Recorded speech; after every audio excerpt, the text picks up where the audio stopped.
காங்கிரஸ் ஆட்சியில் நெருக்கடி நிலை அமல்படுத்தப்பட்ட போது அரசமைப்பு சட்டம் கிழித்தெறியப்பட்டது. காங்கிரஸ் தன் மீது படிந்த கரையை ஒருபோதும் கழுவ முடியாது என பிரதமர் மோடி காட்டினார். कांग्रेस के माथे पर जो पाप है ना, वो कभी भी धुलने वाला नहीं है, कभी भी धुलने वाला। यह सब हिंदुत्व है। दुनिया में जब जब लोकतंत्र की चर्चा होगी, कांग्रेस के माथे का ये पाप कभी धुलने वाला नहीं है।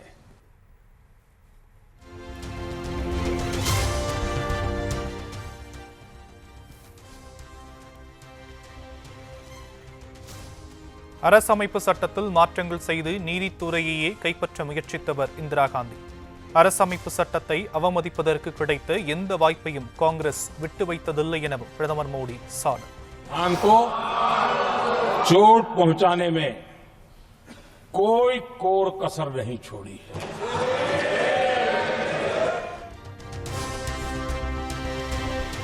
இந்தியாவின் ஒற்றுமைக்கு இடையூறாக இருந்த 370வது பிரிவு நீக்கப்பட்டதாக பிரதமர் மோடி பெருமிதம். ஜிஎஸ்டி முறை நாட்டில் பொருளாதார ஒற்றுமையை கொண்டு வந்திருப்பதாகவும் மக்களவையில் பதிலுரை. அரசமைப்பு சட்டத்திற்கு இந்திய தன்மை என எதுவும் இல்லை என கூறியவர் சாவர்கர். அரசமைப்பு சட்டத்திற்கு பதிலாக மனுஸ்மிருதியை நாட்டை வழிநடத்த வேண்டும் என சாவர்கர் கூறியதையும் சுட்டிக்காட்டி ராகுல் காந்தி உரை. These are the words of Savarkar. Mr. Savarkar has clearly stated in his writings that there is nothing Indian about our constitution.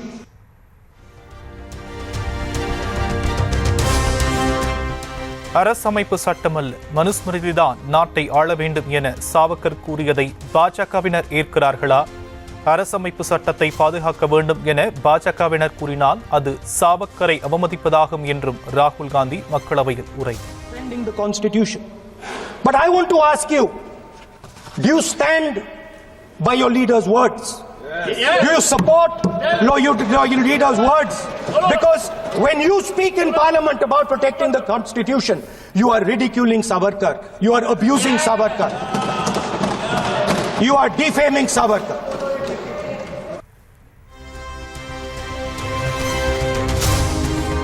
Tamil Nadu என்றால் பெரியார், கர்நாடகா என்றால் பசவண்ணா, மகாராஷ்டிரா என்றால் அம்பேத்கர், குஜராத் என்றால் காந்தி. சமூக மாற்றங்களுக்கு வித்திட்டவர்களை தங்களுக்கு முன்மாதிரி என ராகுல் Gandhi திட்டவட்டார். If you ask us Tamil Nadu, we will tell you Periyar. If you ask us Karnataka, we will say Basavanna. If you ask us Maharashtra, we will say Phule ji, Ambedkar ji. If you ask us Gujarat, we will say Mahatma Gandhi. Punjab, Haryana எல்லையில் திரண்டிருக்கும் விவசாயிகள் மீது மீண்டும் கண்ணீர் புகைகுண்டு வீச்சு.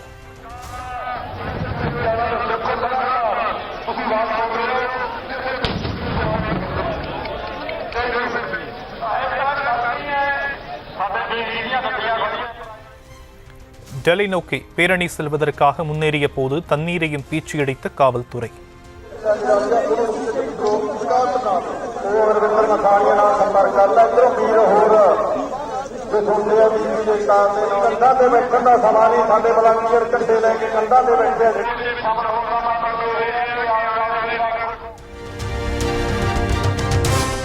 டெல்லி நோக்கிய போராட்ட பயணத்தை மீண்டும் ஒத்திவைத்த விவசாயிகள். போலீசார் நடவடிக்கையில் விவசாயிகள் 18 பேர் வரை காயமடைந்திருப்பதாக தகவல்.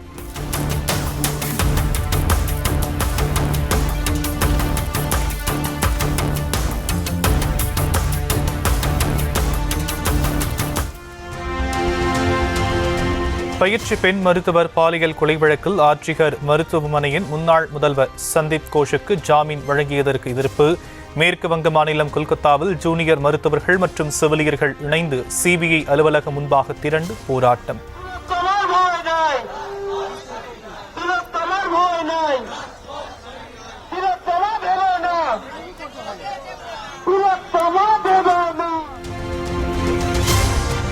பயிற்சி பெண் மருத்துவரின் பாலியல் கொலை வழக்கில் ஆர்ஜிகர் மருத்துவமனை முன்னாள் முதல்வருக்கு ஜாமீன் வழங்கியதால் கொந்தளிப்பு.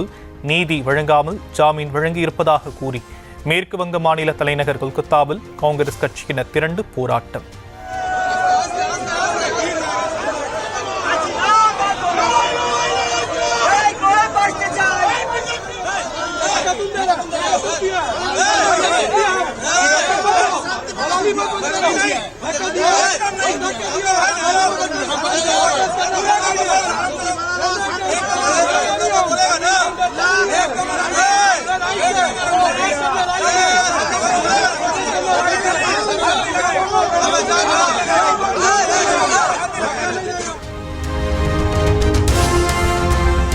நாடாளுமன்றத்தில் தமது பேச்சில் இடம்பெற்ற அதானி என்ற வார்த்தை நீக்கப்பட்டிருப்பதாக பிரியங்கா காந்தி குற்றச்சாட்டு. அதானி என்பது நாடாளுமன்றத்தில் பேசக்கூடாத வார்த்தையா என பிரியங்கா காந்தி கேள்வி. वो असली मुद्दों पे बात नहीं करना चाहते. आप सोचिए कि मैंने जो भाषण दिया उसमें से अडानी शब्द एक्सपंज हुआ है. क्यों भाई? अडानी कोई अनपार्लियामेंट्री शब्द है? ये किसी का नाम ले सकते हैं, हम अडानी का नाम नहीं ले सकते.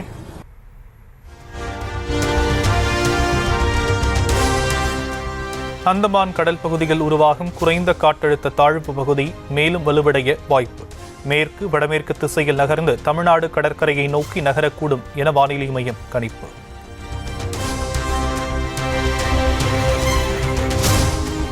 தூத்துக்குடி, திருநெல்வேலி, தென்காசி ஆகிய மாவட்டங்களில் கனமழைக்கு வாய்ப்பு. விருதுநகர், கன்னியாகுமரி மாவட்டங்களிலும் கனமழை பெய்யும் என வானிலை மையம் கணிப்பு.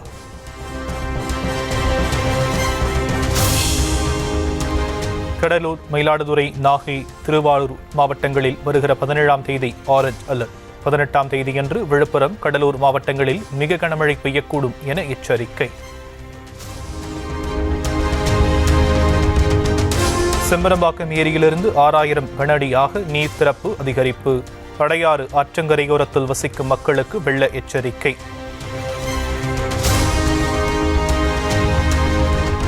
புழல் ஏரியிலிருந்து நீர் திறப்பு வினாடிக்கு 1000 கனஅடியாக அதிகரிப்பு. ஏரிக்கு நீர்வரத்து அதிகரித்துக் கொண்டே இருப்பதால் கூடுதலாக நீர் திறப்பு.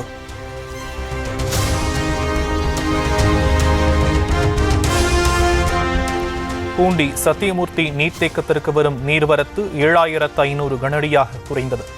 அணையிலிருந்து வெளியேற்றப்படும் உபரி நீரின் அளவு 12000 கனஅடியாக குறைப்பு.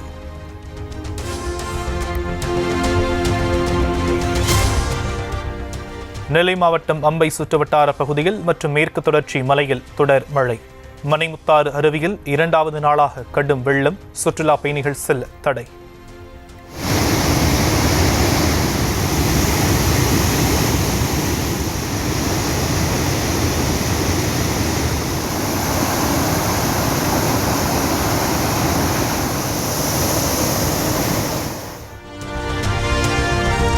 நெல்லையில் நூற்றுக்கணக்கான ஏக்கரில் பயிரிடப்பட்டுள்ள வாழை மரங்களை சூழ்ந்தது வெள்ளம். தாமிரபரணி ஆறு கரைபுரண்டு ஓடியதால் விளைநிலங்களை தண்ணீர் சூழ்ந்த ட்ரோன் காட்சி. குற்றாலம் மெயின் அருவியிலிருந்து யானையின் சடலம் கீழே விழுந்ததாக கூறப்படுவதால் அதிர்ச்சி. வெள்ளப்பெருக்கின் காரணமாக அடித்து வரப்பட்ட யானை அருவியிலிருந்து விழுந்ததாக தகவல். தூத்துக்குடி மாவட்டம் முக்காணி, புன்னக்காயல் பகுதிகளை மிரட்டும் தாமிரபரணி வெள்ளம்.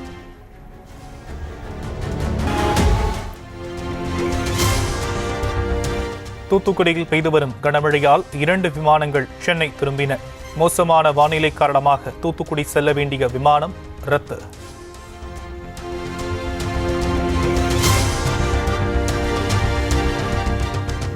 திருச்செந்தூர் கோவிலில் நாளை பௌர்ணமி தினத்தில் கோவிலில் பக்தர்கள் தங்குவதற்கு தடை. தூத்துக்குடியிலிருந்து திருச்செந்தூர் செல்லக்கூடிய முக்கணி பாலத்தில் போக்குவரத்து நிறுத்தம்.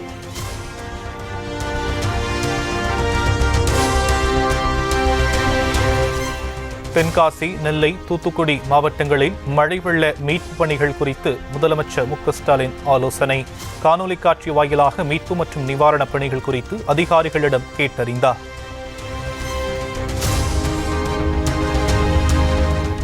திண்டிவனம் நரசிம்ம பெருமாள் கோவிலை சூழ்ந்த வெள்ளம்.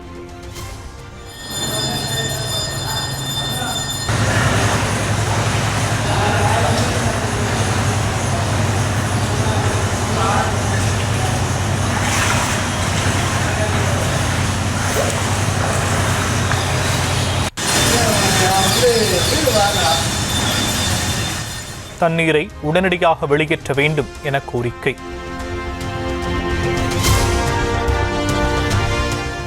விழுப்புரம் மாவட்டம் மயிலத்தில் வெள்ள நிவாரண நிதி பெறுவதற்காக முண்டியடித்த மக்கள் கூட்டம். நியாய விலைக் கடையில் ஏற்பட்ட கூட்ட நெரிசலில் சிக்கி 3 பெண்கள் மயங்கி விழுந்ததால் பரபரப்பு.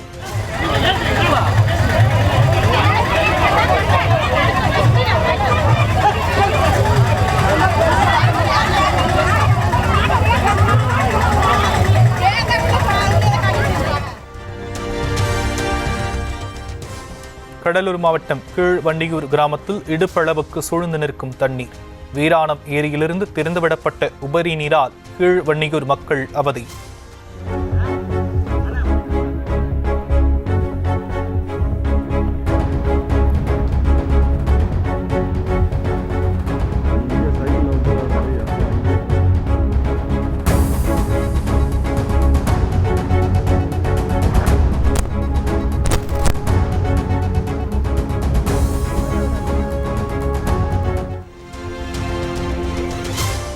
ராமநாதபுரம் மாவட்டம் சாயல்குடி அருகே வெள்ளத்தால் பாதிக்கப்பட்ட பகுதிகளில் மீட்பு பணி. டிராக்டர் மூலம் மக்களை மீட்கும் பணியில் அதிகாரிகளுடன் இணைந்து ஈடுபட்ட மாவட்ட ஆட்சியர்.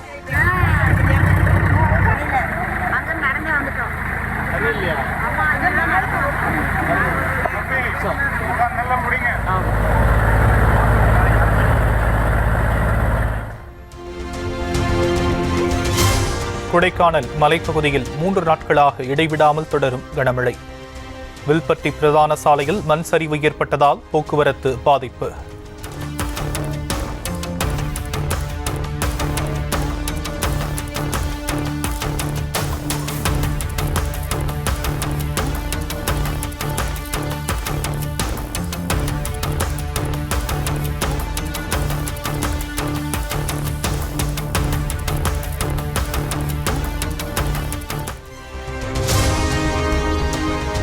தேனி மாவட்டம் போடிமெட்டு மலை சாலையில் கடும் பனிமூட்டம். ஏற்கனவே பாறை சரிந்ததால் வாகன ஓட்டிகள் கவனமுடன் செல்ல அறிவுறுத்தல்.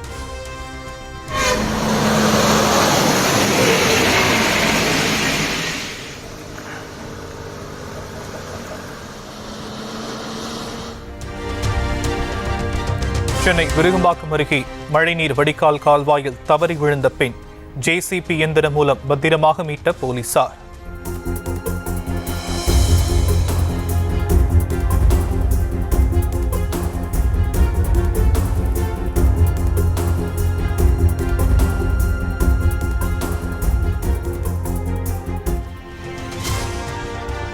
திருவண்ணாமலையில் மண் சரிவு ஏற்பட்ட பகுதிகளில் உயர்நீதிமன்ற நீதிபதி சுந்தர் ஆய்வு.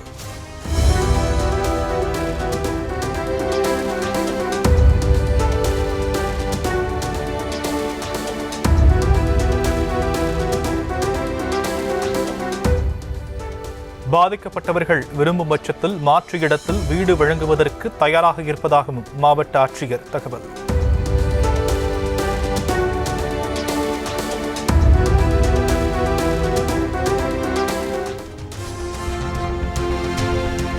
தமிழ்நாடு காங்கிரஸ் கமிட்டியின் மூத்த தலைவரான EVKS இளங்கோவன் காலமானார்.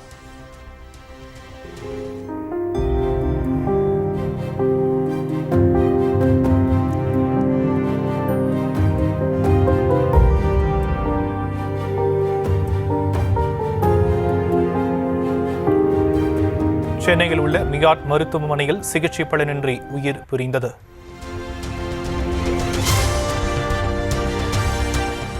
நுரையீரல் தொற்று மற்றும் மூச்சு திணறல் காரணமாக 1 மாதத்திற்கு மேலாக சிகிச்சை. வென்டிலேட்டர் உதவியுடன் சிகிச்சை அளித்தும் 75வது வயதில் காலமானார் EVKS இளங்கோவன்.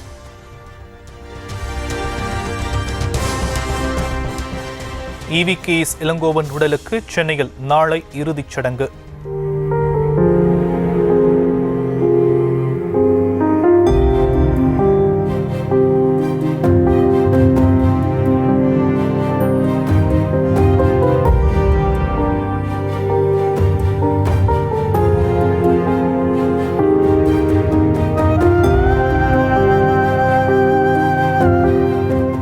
ராமவரம் மின்மயானத்தில் உடலை தகனம் செய்வதற்கு உறவினர்கள் ஏற்பாடு.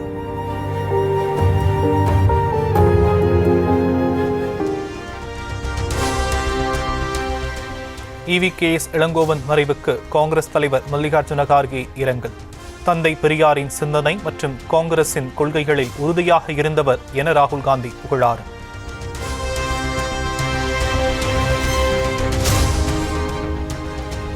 EVKS இளங்கோவன் உடலுக்கு முதலமைச்சர் மு க ஸ்டாலின் நேரில் அஞ்சலி.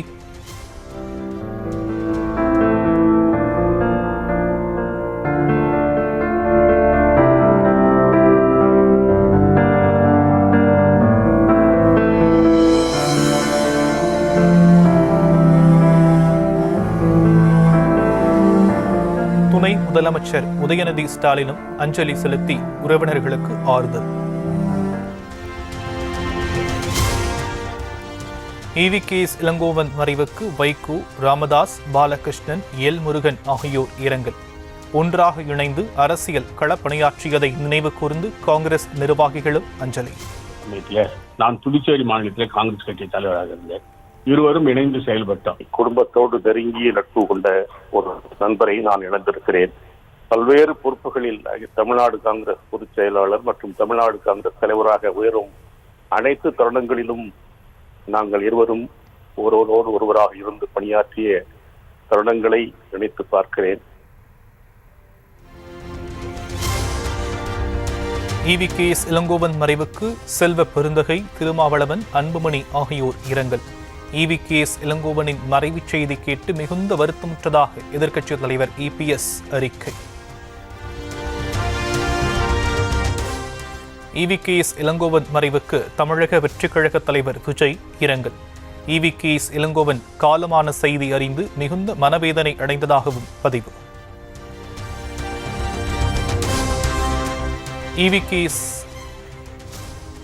ஈரோட்டில் உள்ள EVKS இளங்கோவன் வீட்டில் அவருடைய உருவப்படத்திற்கு கண்ணீர் மல்க உறவினர்கள் அஞ்சலி.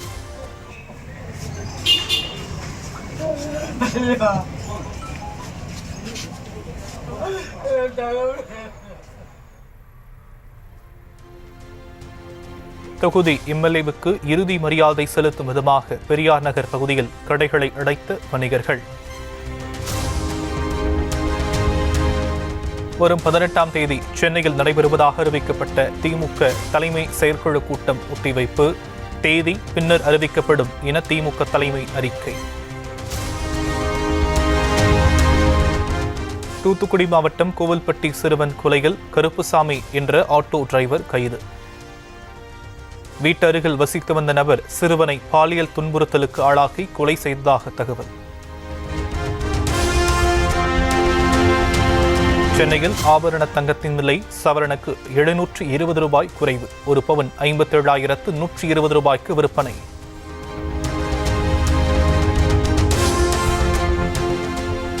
இமாச்சல பிரதேச மாநிலம் மனாலி அருகே பனி படர்ந்துள்ளதால் சறுக்கும் சாலைகள். கட்டுப்பாட்டை இழந்த ஜீப் சறுக்கியதால் ஓட்டுநர் கீழே குதித்து உயிர் தப்பிய பதைப்பதைப்பூட்டும் காட்சி.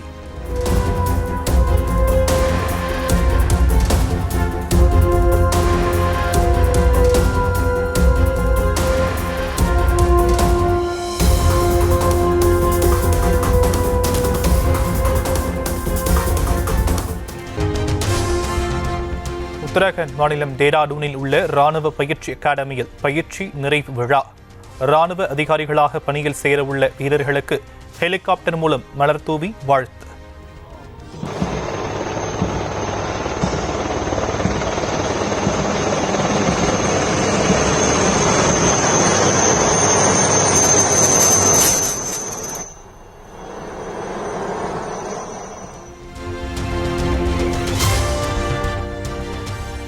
நாடாளுமன்றத்தில் வரும் திங்கட்கிழமை ஒரே நாடு ஒரே தேர்தல் மசோதா தாக்கல். மக்களவையில் மசோதாவை அறிமுகம் செய்கிறார் மத்திய சட்ட அமைச்சர் அர்ஜுன் ராம் மேக்வால்.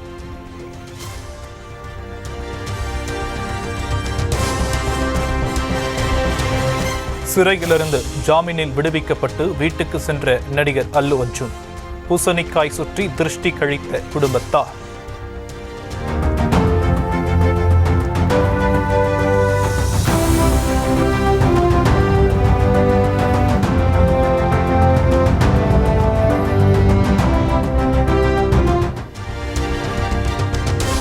நடிகர் அல்லு அர்ஜுனை அவரது இல்லத்திற்கு நேரில் சென்று சந்தித்தார் விஜய் தேவரகுண்டா.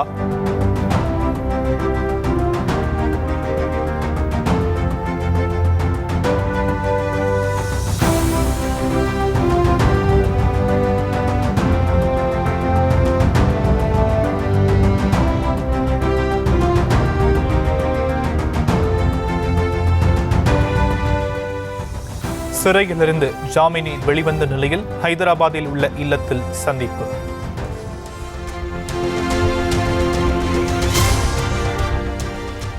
நடிகர் அல்லு அர்ஜுனுக்கு தெலுங்கு திரையுலகம் ஆதரவு.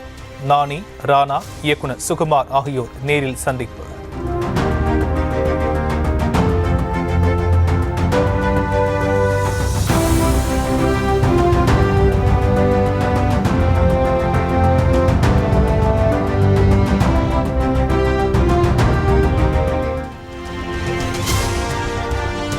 நடிகை த்ரிஷா மருதுமலை முருகன் கோவிலில் சுவாமி தரிசனம். சூர்யா 45 திரைப்படத்தின் படப்பிடிப்பு பொள்ளாச்சியில் நடைபெற்று வரும் நிலையில் வழிபாடு.